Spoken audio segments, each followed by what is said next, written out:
All right, let's jump right in. Picture this. You're a police chief. Crime is changing, public trust is way down, and your officers are buried under a mountain of paperwork. So how do you make the case for the future? Well, today we're going to explore the argument being made across Britain for a brand new partner on the force, artificial intelligence. And look, the need for change it's really urgent. This chart basically says it all. Back in 2000, 3 out of 4 people thought the police were doing a good job. Fast forward to today, that number has tanked to just 51%. That is a massive drop, and it's a huge red flag that the way things are now just isn't working anymore. So how do we build a case for this big tech overhaul? Here's the game plan. First, we'll look at why policing is at a breaking point. Then, we'll get into how AI can step in as a real game changer. We'll also be honest about the hurdles standing in the way. And finally, we'll talk about why this future isn't just a nice-to-have. It's pretty much unavoidable. Okay, let's get into part 1, policing's breaking point. We're talking about an institution with some really deep roots and traditions, and it's now facing problems that, frankly, it was never built to handle. And what's wild is that this isn't a new problem. Not at all. Policing has this long history of, pushing back against new tech. I mean, in the 20th century, chiefs actually argued against using cars. They thought horses were better. They even fought against radios because they were worried officers would get lazy. It's the same pattern over and over, and today it has some very real consequences. And that resistance today comes with a pretty shocking price tag. $500,000. That is the number of officer hours just gone, wasted, every single year in England and Wales on paperwork that doesn't need to be done. I mean, just think about that. That's 500,000 hours that officers are stuck at a desk instead of being out in our communities, actually preventing crime.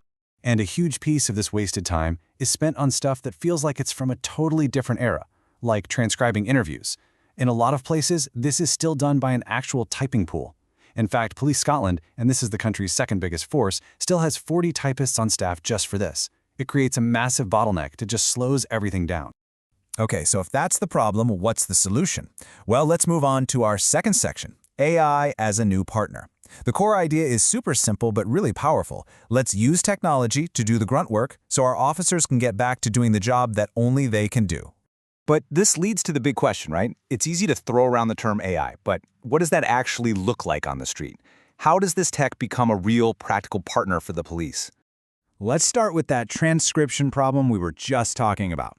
The old way, a typing pool. It's slow, it's limited, it's a huge drag on investigations.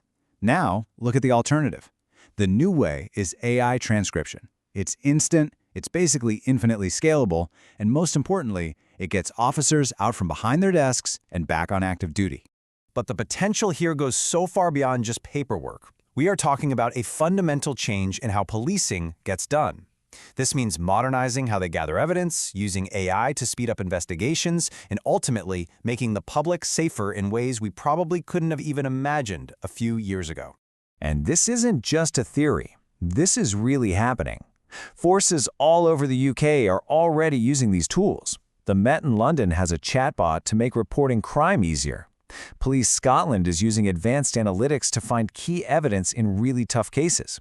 And Essex Police has a rapid video response team that's a total lifeline for victims of domestic abuse. And that last point really shows you the human side of all this. Just listen to what Sergeant Stacey Rothwell from Essex Police says.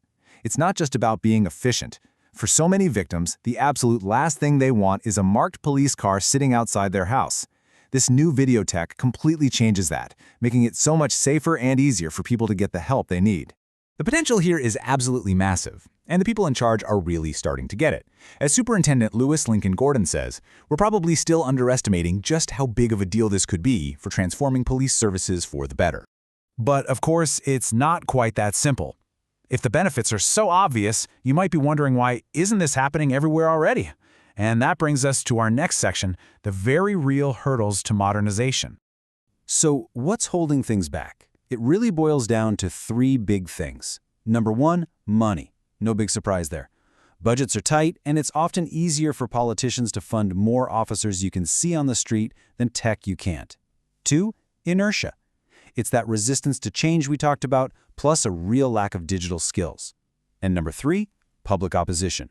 People hear about machine decision-making and get worried. And frankly, leaders haven't done a great job explaining how it'll be used safely. These are big challenges for sure. But even with those challenges, the conclusion here is that making this change isn't just an option, it's a flat-out necessity.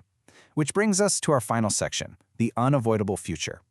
The simple truth is that standing still is the one thing the police just can't afford to do.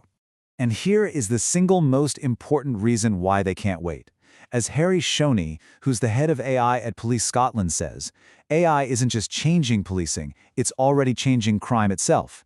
Scammers, hackers, criminal organizations, they are all using this tech. If the police fall behind, the consequences for all of us could be really severe. So we're left with this one last really critical question. In an age where crime is getting smarter, faster, and powered by AI, can we really afford to have an analog police force trying to keep up in a digital world?